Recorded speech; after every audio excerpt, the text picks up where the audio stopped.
Maka bangun sungguh dia. Dak berlaku-berlaku hidup malik hidup semula, tu ketik dia ular. Nyeselok. Orang ingat mati. Buang baju, buang kain, buang underwear, nak mandi, berasa sejuk bangun. Betul-betul rapok tu kan mandi. Nak ketik dia ular tu selok. Astora Jabat ni ulama ke doktor je? Dua-dua bukan. Dia ni adalah wartawan. Wartawan. Dulu kerja menjadi wartawan utusan Melayu di Australia, kemudian berpindah jadi wartawan di Kahirah, Mesir. Baru ni beg saya hilang masa semayang kat Sejik Putih. Dalam beg saya ada senarai nama orang yang berhutang dengan saya. Saya nak bayar hutang ke mana, tak ingat dah nama, dah beg tu hilang. Jawabnya, cobalah dengan jalan yang lain. Kalau tak jumpa juga, maka kita pisah dah, cari tak jumpa, tanya orang pun tak jumpa juga, dia panggil putus asa. Lagi tak putus asa, tak boleh buat gini. Putus asa dah, baru boleh derma pada anak yatim, pada Sejik Surat, niat membayar hutang orang. Faham? Soalan seterusnya,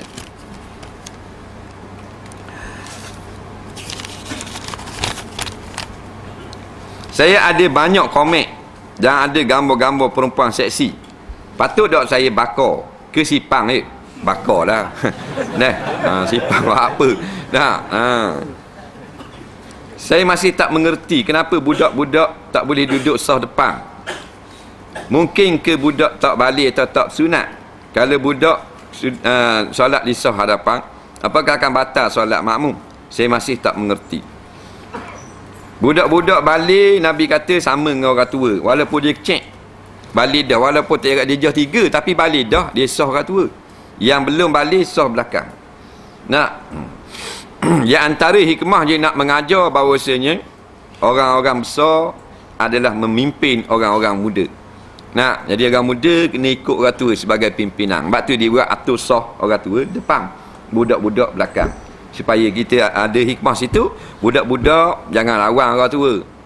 Nabi atur molek dah. Di luar semayang, mu kena hormat orang tua, kalau sah pun dia duduk depan. Tu tujuan dia. Jadi kalau budak-budak depan, orang tua jadi belakang, orang tua kena ikut budak-budak. Dia kata kalau budak-budak pandai boleh jadi imam, orang tua duduk belakang, tu masalah sah. Sah saja. Bukan afdal. Dia boleh jadi imam.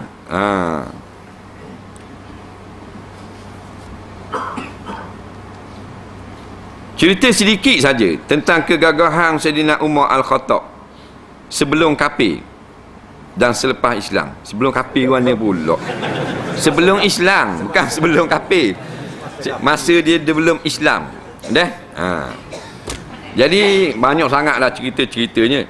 Di antaranya disebut di dalam hadis-hadis, dalam kitab-kitab sirah, kitab-kitab sejarah, Sayyidina Umar ni orang yang hanelang, panggil hanelang. Samsing pun dia juga, Pala Haliang pun dia juga. Orang-orang kafir gagah dengan dia dalam nak khianat orang Islam. Gagah ke dia? Bak dia lepas dulu baru tanya. Jenis gitu. Khaping ngonak dia. Menyungging kawan tu. Dan bertubuh besar. Sebut dalam hadis bertubuh besar. Besar tak besar dia, tiap-tiap pertandingan gusti WWF kau tiap tahun dia boleh tali pinggang. Dia panggil gulat. Gusti kau tak pernah kalah. Setiap tahun tali pinggang boleh ke dia mu. Tali pinggang gusti. Orang tak lawan. Besar. Dan dia boleh melempar orang. Lempar. Dia buat macam pinggang, biung. Lempar itu. Dah harap, dia boleh lempar harap dah kalau Melayu. Tak jetik gitu, keting je.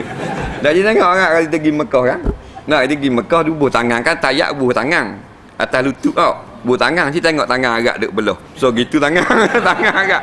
Tu Umar saja, bukan Sayyidina Umar. Bapak tangan. Dah harap dia boleh lepak gitu, juara sama, dia kalah seorang je pada masa Islam. Masa Islam dah ada satu tiap-tiap tahun buat maknanya upacara gusti ni. Orang pun kata Sayyidina Umar juara. Maka Nabi test sekali. Berlawan dengan Nabi, Allah Sayyidina Umar.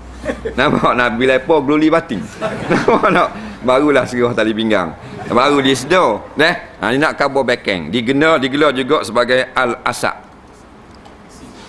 Al-asaq makna singa jatang, hok kepala kembang. Nak singa guram ni buat apa gitu, cabut kepala. Mana orang bekeng. Dan kalau berjalan eret pedang. Nak mana menelang lah bekeng nak eret pedang.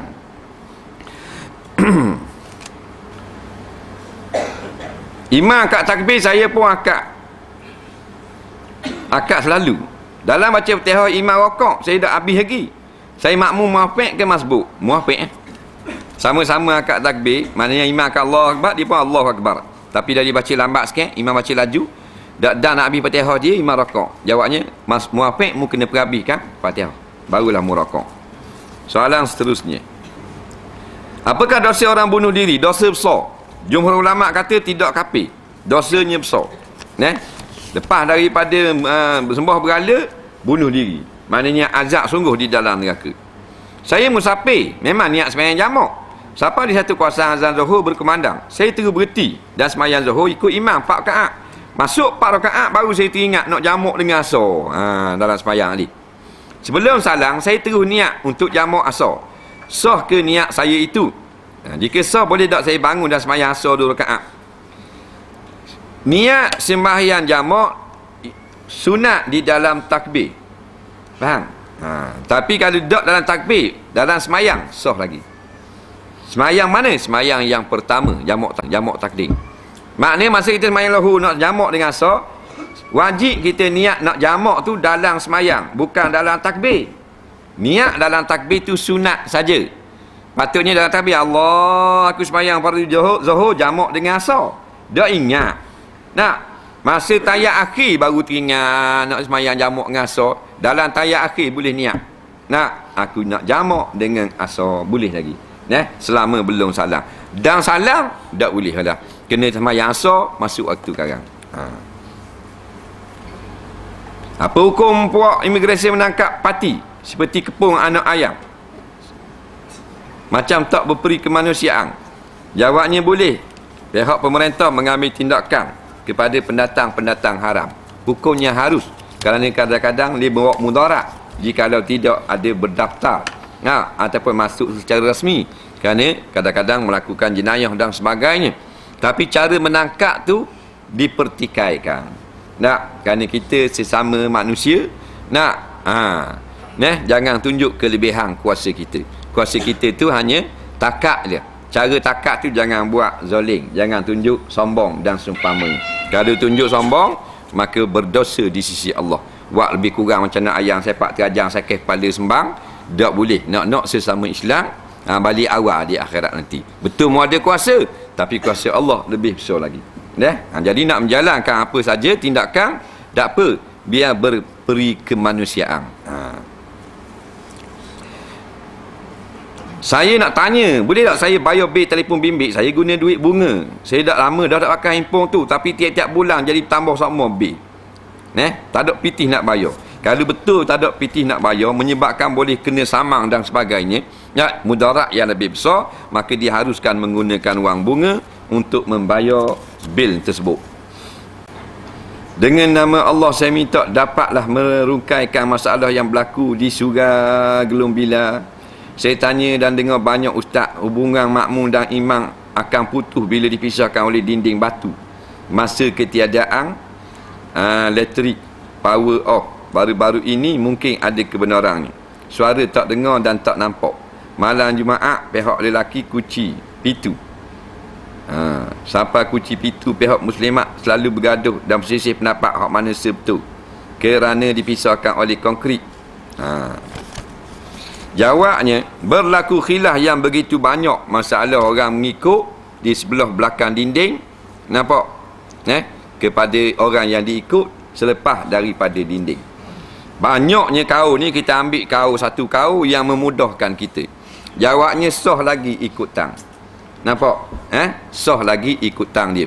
Dengan syarat ada lubang dia boleh keluar daripada pintu, sekalipun pintu itu di belakang. Walaupun ada pendapat mengatakan kalau pintu di belakang, nak pergi kepada imam itu kena membelakangi kiblat. Ada lagi kaum fuqaha mengatakan dimaaf kerana itu semua dalam satu bangunan sahaja. Cuma nak keluar daripada khilaf, sebaik-baiknya buka pintu bahagian orang puang. Tak, biar ada lubang terus kepada pihak lelaki. Tu yang terbaik. Soalan seterusnya.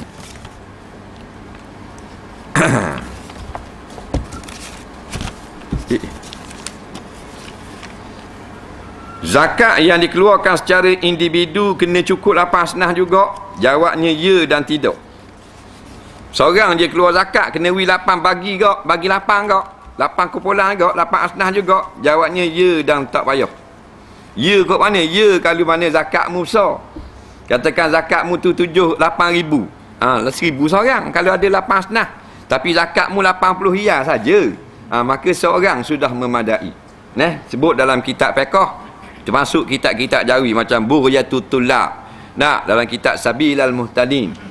Sekurang-kurang afdalnya 3 asnah. Tapi dah tak ada juga 1 asnah pun sudah memadai jika berpadanan dengan jumlah zakat yang diberi.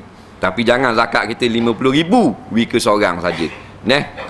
Sebaik-baik zakat ialah boleh makan setahun. Setahun ni dalam keadaan ekonomi sekarang sekurang-kurangnya RM5,000 atas satu kepala makan setahun. Jadi siapa yang boleh bayar RM5,000 pada satu asnah atau seorang fakir, dia telah membuat yang terbaik.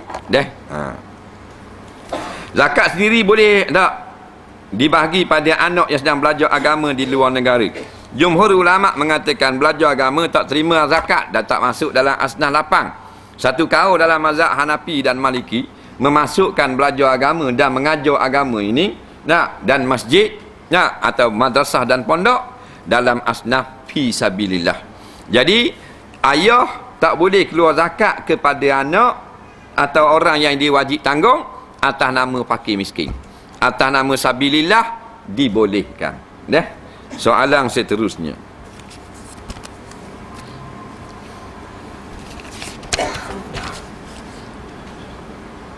Boleh tak ambil berkat daripada wali, sama ada wali itu hidup atau mati? Boleh ambil berkat kerana dia orang berkat.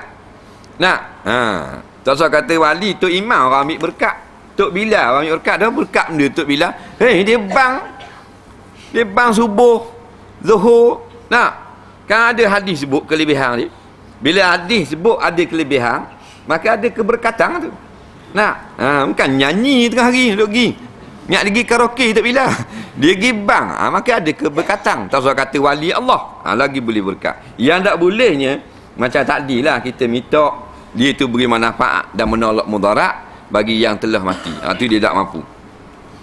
Bagaimana pula kita ambil berkat kubur Nabi dengan mengucuk dan menangis depan kubur Nabi? Ada orang kata bid'ah, tapi saya baca dalam internet ada sahabat Nabi buat.